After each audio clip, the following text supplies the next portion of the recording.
E aí galera, tudo bem com vocês? Vamos aí para mais um giro de notícias sobre o Cruzeiro com questões importantes que têm movimentado o ambiente do nosso clube. Meu nome é Emerson Araújo, esse é o canal 6x1 e desde o início eu peço para você deixar o like no vídeo, se inscrever no canal caso ainda não seja inscrito e usar os comentários para deixar a sua opinião sobre cada um dos temas. Sempre lembrando que esse vídeo é feito com patrocínio do OneFootball, que é um aplicativo muito completo, tem tudo que você pode imaginar a respeito desse universo do futebol, e nessa temporada o OneFootball está transmitindo uma série de competições pelo mundo com destaque para a Bundesliga. E para assistir aos jogos do campeonato alemão é muito fácil, você só precisa baixar o app pelo link da descrição, ir na aba Jogos, depois na aba Assista. Aí é só escolher o jogo que você quer ver sem precisar incluir cartão de crédito nem nada. O OneFootball é um aplicativo totalmente gratuito, está disponível tanto para Android quanto para iOS e o link para você baixá-lo está aqui na descrição desse vídeo. O Cruzeiro enfrenta o Remo amanhã, terça-feira, 9h30 da noite lá no Pará, jogo de ida pela terceira fase da Copa do Brasil.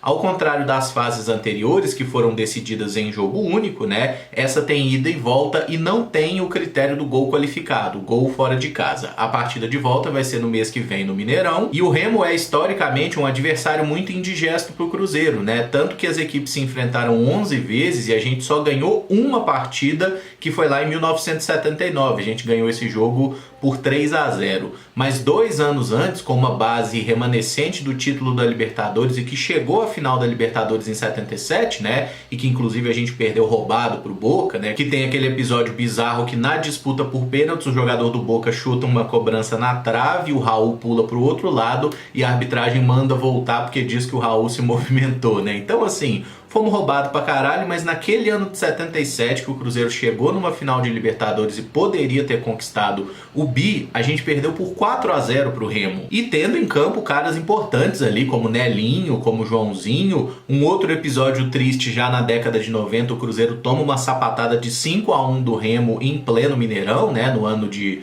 1994. Na temporada passada nós enfrentamos 2 vezes o Remo na Série B, perdemos os 2 jogos para um time que terminaria o ano rebaixado, mas como diz o poeta, tabu existe é para ser quebrado, né? E amanhã é uma ótima oportunidade para o Cruzeiro fazer um grande jogo, trazer a vitória lá do Pará, né? Para já encaminhar a classificação na Copa do Brasil. A gente precisa demais seguir adiante na competição, até por causa da alta premiação que recebemos a cada fase que a gente consegue seguir adiante. Para esse jogo nós vamos ter alguns desfalques, né? O principal deles é o Edu, centroavante, artilheiro do time com 11 gols na temporada, que está fora por uma lesão na coxa. O volante Neto Moura também não pode jogar a Copa do Brasil porque já atuou na competição pelo Mirassol. Paulo Pessolano divulgou a lista dos 22 jogadores relacionados para o duelo. Canezin, Felipe Machado e Marco Antônio também seguem de fora, entregues ao departamento médico. Zé Ivaldo e Jajá, recém-contratados por empréstimo junto ao Atlético Paranaense, podem fazer as suas estreias. Aqui no campinho fica mais fácil entender as opções, né? O Rafael é o goleiro, o Gabriel Mesquita também é outro que pode fazer a sua estreia, recém-contratado junto ao Guarani.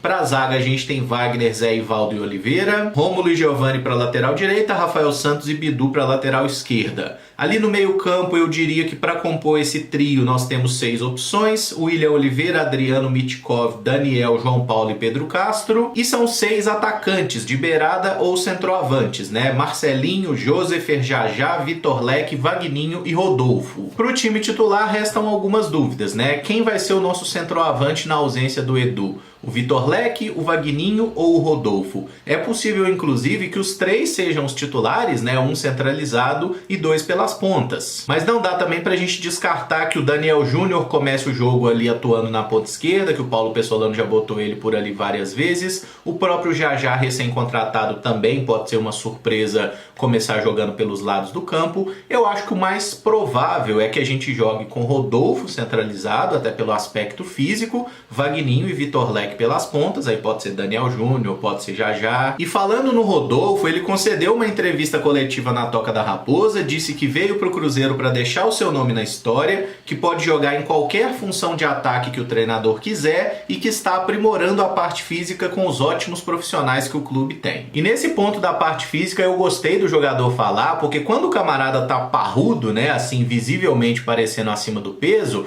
ficar escondendo isso aí não é o ideal não, cara. Tem que falar mesmo que tá precisando melhorar a parte física, porque a gente viu o Rodolfo jogando muita bola pelo América em 2020, como um centroavante ali, que não é um cara com a mesma característica do Edu, né, de ser aquele cara de meter muito gol. O Rodolfo preparava a jogada, tinha uma movimentação inteligente e por isso mesmo é um cara que eu acho que se tiver focado, se tiver bem fisicamente, ele vai ajudar o Cruzeiro. E esse jogo contra o Remo vai ser um teste importante porque alguém tem que chamar a responsabilidade ali na frente, né? Não vai ter o Edu, não tem mais o Vitor Roque que foi embora pro Atlético Paranaense, então a gente vai ter que achar alguém para meter os gols. Pode ser o Rodolfo, o Wagninho, o Vitor Leque, se o Joseph ou o Marcelinho entrar, qualquer um dos volantes, alguém tem que meter gol nesse time. Lembrando que nós ainda estamos sem Rafael Silva, Luvanor e Leonardo Paes, jogadores que já estão de fato contratados pelo Cruzeiro, mas ainda não foram registrados no BID, não tem condições de jogo. Desses três, o Leonardo Paes eu não espero que possa ser um artilheiro, porque a carreira dele não mostra isso,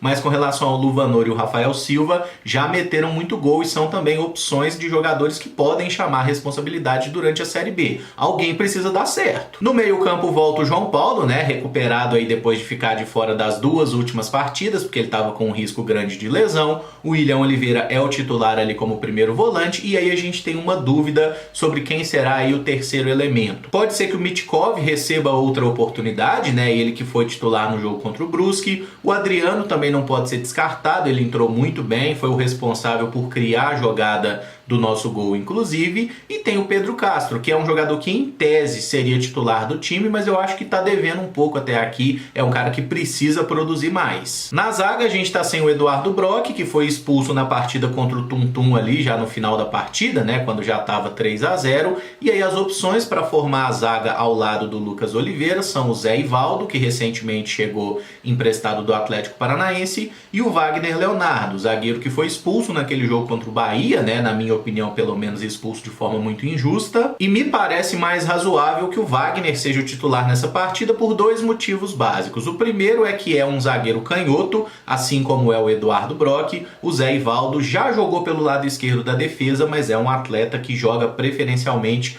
com o pé direito, né? O Zé Ivaldo tem até um gol muito bonito de canhota, mas ele é de fato um zagueiro destro. E um outro ponto que eu considero muito relevante é que o Wagner Leonardo já está incorporado ao elenco do Cruzeiro há mais tempo, já vem treinando com o grupo, já está mais ambientado com os companheiros, com a ideia de jogo do Pessolano, né? E como essa é uma partida decisiva, eu imagino que a zaga vai ser Oliveira e Wagner e que o Zé Ivaldo fique como opção aí para o segundo tempo. Mas sendo bem sincero, só para dar aquela pegadinha no pé do Brock que vocês já estão acostumados, eu acho que tanto o Wagner quanto o Zé Ivaldo são melhores que o Brock. E uma certa polêmica que foi criada aí entre alguns torcedores em rede social principalmente, a partir da lista de relacionados, é o fato do Denevis não ter viajado, né, o jovem goleiro que fez 2 partidas no Campeonato Mineiro, e o Gabriel Mesquita, recém-contratado, estar como opção aí ao Rafael Cabral. Eu também estranhei, até porque não foi noticiado nenhum tipo de problema físico com o Denevis, e é aquele negócio, né, o cara jogou 2 partidas, nas 2 a gente não tomou gol e ele fez boas defesas. Então assim, a menos que ele esteja treinando muito mal, não tem por que cortar ele da lista de relacionados. E o Gabriel Mesquita chegou outro dia mesmo, lá no Guarani nunca se mostrou um goleiro seguro, e eu não gosto de ver assim um jogador que em tese está fazendo um bom trabalho, perdendo espaço porque chegou alguém simplesmente porque é mais experiente. Passa pra gente realmente uma sensação de injustiça, né, de que o Denevis deveria ter mais oportunidades. Mas talvez essa questão de levar um outro goleiro também seja até para que a comissão técnica possa observar mais de perto, conhecer como é que o cara reage aí na viagem com o grupo e tudo mais. Eu não descarto nada e acho que a gente não precisa ficar criando polêmica sobre isso por um motivo muito simples. Nem o Denevis, nem o Gabriel provavelmente não vão entrar em campo, né? O goleiro do Cruzeiro é o Rafael Cabral, é muito improvável que a gente precise utilizar o goleiro reserva, e ainda que eu também tenha estranhado, que eu acho que o Denevis merece até mais oportunidade de jogar, deveria ter jogado mais partidas no Mineiro, por exemplo, ainda assim acho que não tem por que a gente criar muita crise em cima disso não. Mas como eu já falei em outras oportunidades, considero sim um exagero o Cruzeiro ter 4 goleiros de idade profissional, né? Caras que não podem mais jogar pela base apenas treinando e trabalhando com o elenco de cima, sendo que apenas um deles vai jogar. É o Rafael, o Gabriel Mesquita, o Denivis e tem o Gabriel Brazão, que já está em fase final de recuperação da cirurgia no joelho e daqui a pouco vai estar de volta. Será que a diretoria está pensando, por exemplo, em emprestar um desses goleiros? Aí no caso o único que eu acho que poderia ser emprestado é o Denivis, né? Porque o Brazão, por exemplo, nem é nosso. Mas emprestar o Denivis para que ele ganhe rodagem em outro clube, eu sinceramente não sei. Isso não é uma informação, isso é uma especulação que eu estou fazendo aqui. Mas uma coisa é fato, né? Se você tem 4 goleiros, o cara que está como titular, ele tem que ficar esperto, ele tem que se coçar, porque tem 3 camaradas baforando no cangote dele e brigando para ganhar essa posição. Uma disputa saudável, obviamente, né? Todo mundo tem que querer sempre o melhor para o Cruzeiro, mas tem outras opções. Então, se o Rafael Cabral continuar falhando como falhou na partida contra o Bahia, é natural que daqui a pouco o outro receba oportunidade. Eu vou encerrar esse vídeo por aqui. Se você gostou, eu peço que deixe o like, se inscreva no canal caso ainda não seja inscrito e use os comentários para opinar sobre cada um dos assuntos. Muito obrigado por acompanhar, um abraço e até o próximo vídeo. Valeu!